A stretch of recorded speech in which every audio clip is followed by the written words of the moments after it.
Malaikat itu ketika bangga, ya Allah, apa ada orang yang imannya di atas kita? Jawabnya Allah ada. Siapa? Ya orang-orang kudus, kata. Kira-kira gitu. Kenapa? Ya betul. Karena kamu iman saya itu wajar, kamu tahu saya. Tapi mereka nggak tahu saya tapi iman. Kenapa bisa iman ya Allah? Karena mereka punya logika, punya akal. Akhirnya Imam Amudi disuruh sama Allah presentasikan logika tauhid kamu lewat jalur matematika. Malaikat disuruh dengerin semua. Isma'u ya malaikati, ini mimpinya wali. Terus Imam Amudi mulai mengajarkan nisbatul isnaini ilal wahid wa nisbatus salasa wal arba'ah ila ma la nihayatalah niku binisbatin wahidah, yaitu far'un minal asli wa huwa al wahid. Mbok angka sebanyak apapun 2, 3, 4 sampai 1 miliar itu nisbatnya ke angka 1 adalah nisbatul far'i ilal asli, semuanya berasal dari 1. Maka hadhil awalim atau hadal alam ila ma la nihayatalahu, tetap semuanya ini cabang dari 1, yaitu wujud dari 1, yaitu Allah Subhanahu wa ta'ala. Sehingga semenjak itu ditiru sekian ulama. Akhirnya malaikatnya mantuk karena kepastian kalau Allah 1 yang diyakini malaikat itu sepasti logika yang dibangun orang-orang manusia ini, padahal tidak ngerti Allah Subhanahu wa ta'ala karena pakai akal. Sehingga di pondok itu orang harus ngerti mantek. Orang mantek itu ilmu yang jelimet tapi menyenangkan. Biasanya sing sinau ambek rokokan, sawangannya kayak filosof. Jadi paling gak agak paham dia alasan. Penting nikmati rokok, tak pikir nikmati pemikirannya, ternyata nikmati rokok. Kayak kemarin saya datang ke resepsinya Gus Agil, saya itu tertawa terus karena dengerin Habib Mutahar. Saya membaca bahayanya rokok, setelah tahu bahayanya saya berhenti membaca. Tak pikir itu kan setelah tahu bahayanya saya berhenti merokok, ternyata enggak. Saya baca bahayanya apa? Merokok. Setelah saya baca, maka saya berhenti membaca, gitu. Bukan berhenti merokok. Itu ilmu kelas tinggi seperti itu harus mantap. Pernah beliau ditegur dokter, Beb, kalau rokok terus nanti mati. Tenang saja, saya masih bawa korek. Dikira itu kan orangnya yang mati, ternyata beliau enteng saja. Santai aja dok, saya masih bawa korek. Jadi saya bukan nyarankan santai rokok, tapi orang rokok itu memang punya logikanya sendiri. Kalau Banafek Hajen itu masih pernah bahasa juga, karena Banafek juga turunan Mbah Mutamakin. Hak, rokok itu haram tau ora? Nak cara kula darani haram sebuti bah. Lah iya, nak haram ya bener aku. Mulane tak obong, barang haram apike diobong. Jadi saya sama orang-orang sepuh itu tidak pernah menang. Jadi apa ya? Mereka itu orang yang sudah lama gimana ya, mau dikatakan bulat itu ya, tapi memang nggak pernah kalah mereka. Ada satu kiai masih misananya Banafek, ini rokok 2 katanya. Bagi yang nggak ngerokok berarti membiarkan 2 haram masih. Bagi yang merokok berarti mengurangi haram. Kalah lagi saya. Jadi saya tuh pernah dibully 2 mbah saya, karena 2 mbah saya ini rokok semua. Akhirnya saya sing nom ngalah gitu, karena saya tidak mungkin bilang sing waras ngalah karena kalah sepuh gitu. Jadi ya sudah, mau tidak mau harus bilang sing nom kalah. Tapi yang penting itu kita mendengar. Jadi ternyata sepinter-pinternya kita itu mesti kalah pinter sama yang sepuh-sepuh itu. Jadi kalau tahu bahayanya rokok lewat membaca ya harus berhenti merokok. Berhenti membaca katanya. Nah malaikat ini cerita lagi malaikat. Saya memang dari awal niat hormat Raden Asnawi karena buyut-buyut beliau itu ketemu di buyut saya. Saya ini turunan Mbak Asnawi sepuh.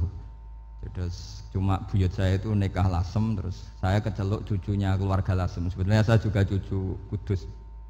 Tapi terus alhamdulillah sekarang kembali karena buyut saya menyuruh saya ngajar di Damaran, terus sampai sekarang saya ngajar di Damaran. Tapi buyut saya itu masih lahir di Damaran. Namanya Mbak Hafsah, itu Hamsah binti Maksum bin Soleh bin Asnawi sepuh. Sama seperti nasab di sini Raden Asnawi, Mbak Abdul Husnan, terus Nyai Ayu Sofiyah, terus Mbak Raden Asnawi. Saya mau cerita, jadi ilmu itu lebih keren kita. Sehingga Rasulullah SAW pernah ngendikan, saya ini rindu sekali li ikhwani, kata Nabi itu ikhwani. Kata sahabat bilang, alasna ikhwanaka ya Rasulullah, bukankah kita ini saudara kamu, saudara engkau ya Rasulullah? Tidak, antum ashabi, kamu itu sahabat saya. Siapa teman-teman kamu itu ya Rasulullah? Yaitu kaumun yang tidak melihat saya kemudian iman kepada saya. Jadi mereka seperti kita semua di Kudus ini tidak melihat Rasulullah SAW, tapi iman sama Nabi. Dan ketika malaikat yubahi bikum malaikah, Allah bangga dengan malaikatnya, membanggakan kita. Sampai malaikat tuh sentimen, kok bisa ya Allah? Ya karena tadi, kamu iman sama saya wajar, karena kamu melihat surga, melihat neraka, melihat aras. Sementara orang Kudus coba ngelihat apa? Paling simpang 5, apa simpang 7 itu. Tapi imannya nggak kalah dengan malaikat. Kenapa nggak kalah? Karena tadi kita diajarkan bahwa nisbatul isnaini wassalasah wal arba'ah ila ma la nihayatalaha itu sama-sama nisbatul far'i ilal asli. Tetap yang asli adalah angka 1. Jadi nggak mungkin aslu hadhil asya nggak dari Allah itu, nggak mungkin. Tetap dari zat yang satu. Kemudian tentu ini bukan nisbatul walad ilal walid, anak ke bapak tentu enggak, tapi nisbatul khaliq sama makhluk. Tapi apapun itu pasti satu. Sehingga Imam Amudi akhirnya masuk surga lewat jalur itu, tidak usah lewat pertanyaan man rabbuka wa man nabiyyuka. Kelasnya disuruh ngajar malaikat. Saya punya rencana jadi pengajar malaikat nanti itu kan. Jadi orang-orang Kudus yang dapat barokahnya Raden Asnawi nanti jangan mau kalau ditanya man rabbuka wa man nabiyyuka. Kelasnya itu harus apa? Jadi gurunya malaikat. Karena bapak kita Nabi Adam itu keren. Nabi Adam itu adalah orang yang disuruh Allah dipresentasikan, dibanggakan Allah di depan para malaikat. Ketika ada malaikat yang agak hasud, tapi itu tidak malaikat papan atas, malaikat yang kebanyakan. Itu kan agak terima Nabi Adam jadi apa? Khalifah. Sampai malaikat ini usul ataj'alu fiha may yufsidu fiha wasfikut. Makanya kalau saya protes sama malaikat itu malaikat yang ini, bukan Jibril sama Israel. Kalau protes Israel bahaya. Bisa dihabisin. Saya pernah ditanya seorang kiai, Gus jenengan gojlok malaikat kok berani? Ya karena malaikat yang jenis ini pernah gojlok Nabi siapa?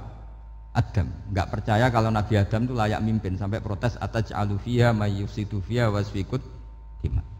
Tapi apa yang terjadi? Allah mengajarkan satu ilmu di Nabi Adam, kemudian disuruh meresentasikan. Qala ya Adamu ambihum bi asma'ihim. Adam, coba kamu presentasikan ilmu kamu. Setelah Nabi Adam fasih mempresentasikan ilmu, kata Allah, kamu bisa enggak sepinter Nabi Adam? Enggak bisa ya Allah. Makanya sudah saya bilang ini a'lamu malah. Saya lebih tahu siapa yang layak mimpin. Jadi layak mimpin itu pertama harus kuwatul ilm, ilmunya itu harus kuat. Nanti saya akan cerita hubungannya Raden Asnawi dengan Syekh Nawawi. Apa itu hubungan teman, apa murid guru, itu memang masih jadi polemik sampai sekarang. Kalau saya ya keyakinan saling istifadah.